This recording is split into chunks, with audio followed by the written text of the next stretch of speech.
Oui, bonjour. Mon nom est Michel Thorne. Je suis conseiller municipal du district du Berceau. Aujourd'hui, je vais vous présenter les faits saillants pour la prochaine séance du Conseil du mois de juin.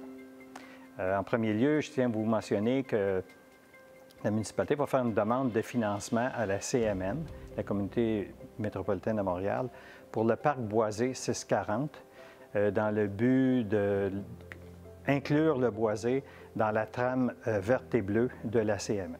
Également, la municipalité souhaite procéder à l'installation d'un bassin de récupération d'eau dans les parcs. En fait, c'est où est-ce que les jeux d'eau.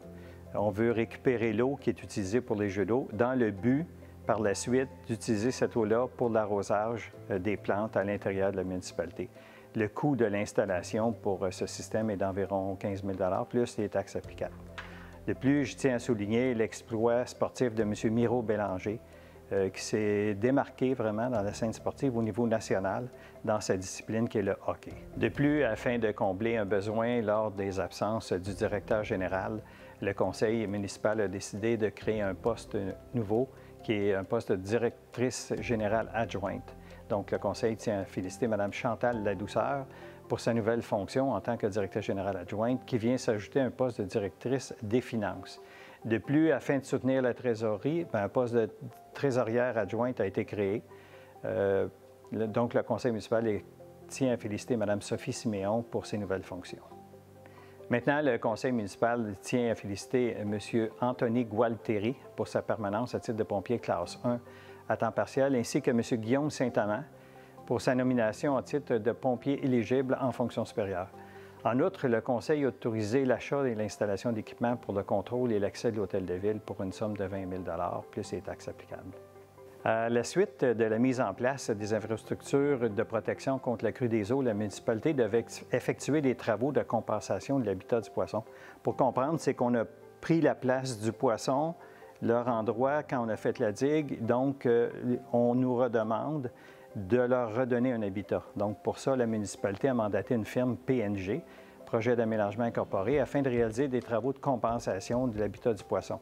Les endroits qui étaient disponibles, c'était à Saint-André-d'Argenteuil. Pourquoi à Saint-André-d'Argenteuil? C'est que les municipalités voisines à nous ont le même problème et doivent également donner faire des travaux de compensation pour l'habitat du poisson. Donc, nous avons mandaté la firme pour un montant d'environ 420 000 $ plus taxes applicables.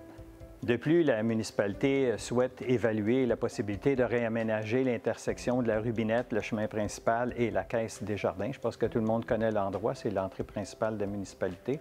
Donc, pour ce faire, le conseil va mandater la firme Stantec afin de procéder à l'élaboration d'un plan conceptuel de réaménagement de l'intersection.